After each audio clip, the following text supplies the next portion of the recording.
የመጀመሪያውን ጥያቄ የማቀርብላቸው ለርዕሰ ሊቃውንት ይሆናል። መቅድሙን በመቅድሙ ጀምራለሁና በቤተክርስቲያናችን መጽሐፍ በታምረ ማርያም መጽሐፍ ማለት ነው መቅድሙ ላይ እንዲህ የሚሉ ኃይለ ቃላትን እናገኛለን። እመቤታችን ማርያም ዓለም ሳይፈጠር በአምላክ ልቡና ታስባ ትኖር ነበር። ፍጥረት ሁሉ እመቤታችንን ለማመስገን ተፈጠረ። የእመቤታችን ማርያም ሐሳብ እንደ አምላክ ሐሳብ ነው። የእመቤታችን ማርያም መልኳ እንደ አምላክ መልክ ነው። የአምላክን መልክ ይመስላል እያለ በጎ አገልግሎትም ለሚያገለግላት ዋጋውን ትሰጠዋለች። ሳትጠራጠሩ በፍጹም ልቡናችሁ እመኑባት እሷ መድኃኒታችሁ ናትና የሚል ኃይለ ቃል አለና አንዳንድ አላዋቂዎች በተለይ በዚህ ወቅት ማለት ነው በርካታ ትርጓሜ እየሰጡ ምዕመናንን ሲያወዛግቡ በሚዲያም የቤተክርስቲያን አስተምሮ ሲዘልፉ እንመለከታለንና እንደኛ ቤተክርስቲያን አስተምሮ ምን የሚል ትርጓሜ ነው ያለው የሚል ጥያቄ ነው ለርዕሰ ሊቃውንት። በስመ አብ ወወልድ ወመንፈስ ቅዱስ አሐዱ አምላክ አንድ አምላክ በሚሆን በአብ በወልድ በመንፈስ ቅዱስ ስም እንደምን አደራችሁ? እግዚአብሔር የተመሰገነ ይሁን። አሜን በሉ። እግዚአብሔር በመካከላችን ተገኝቶ እንዲያስተምረን ቅዱስ ፈቃዱ ይሁንልን።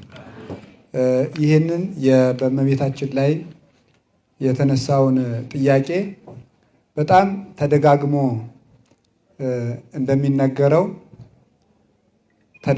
እንደሚነገረው ያልኩት ራሴ ደጋግሜ የተናገርኩት አንድ ቃል ስላለ ነው። ሌሎች መምህራንም ይናገሩታል እና አንድ ሐሳብ አስቀድሜ ማንሳት ስለፈለኩ ነው። ዲያብሎስ ሁልጊዜ እመቤታችን ላይ ለምን ጥያቄ እንደሚያነሳ አንድ ነገር እንድናውቅ ስለፈለኩ ነው። ሁለት መሰረታዊ ነገር ልናገር። ለምንድነው ዲያብሎስ እመቤታችንን ሁልጊዜ የሚጠላት ሲባል ሶስት ሰይጣን የሌለው እመቤታችን ያላት ሶስት ነገር አለ። አንደኛው ሰይጣን የሌለው ትህትና የለው፣ ፍጹም ትዕቢተኛ ነው። እግዚአብሔርን እስከ መተካከል ድረስ ያደረሰ ትዕቢት አለው። ትዕቢተኛ ስለሆነ እመቤታችን ደግሞ ፍጹም ትህትናን የተሞላች ናት። አባቶቻችን እንደሚናገሩት ጌታን ትጸንሻለሽ ተወልጃለሽ ተብሎ በተነገራት ጊዜ የምትወልጂው ከሶስቱ ቅዱስ ቅዱስ ቅዱስ ተብሎ ከሚመሰገኑት ከሶስቱ አካል አንዱን አካል ወልድን ትወልጃለሽ ተብሎ ተነግሯታል።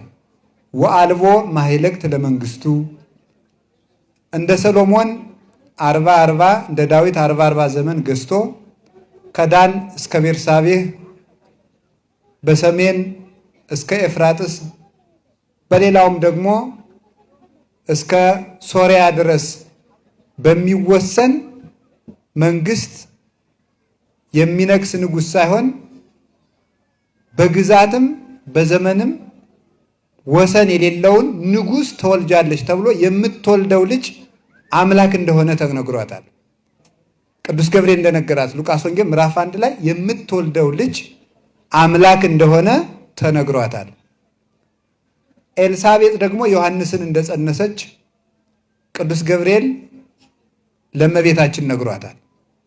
አሁን ኤልሳቤጥ የጸነሰችው ሰው የጸነሰችው ከባሏ ከዘካርያስ፣ እመቤታችን የጸነሰችው አምላክ የጸነሰችው በድንግልና። እንዲህ ያለ ትንቢት ሲነገራት ማሰብ የነበረባት ሰውኛውን ቢሆን ኤልሳቤጥ መጣ እኔን እጅ ልትነሳኝ ይገባል ነበር።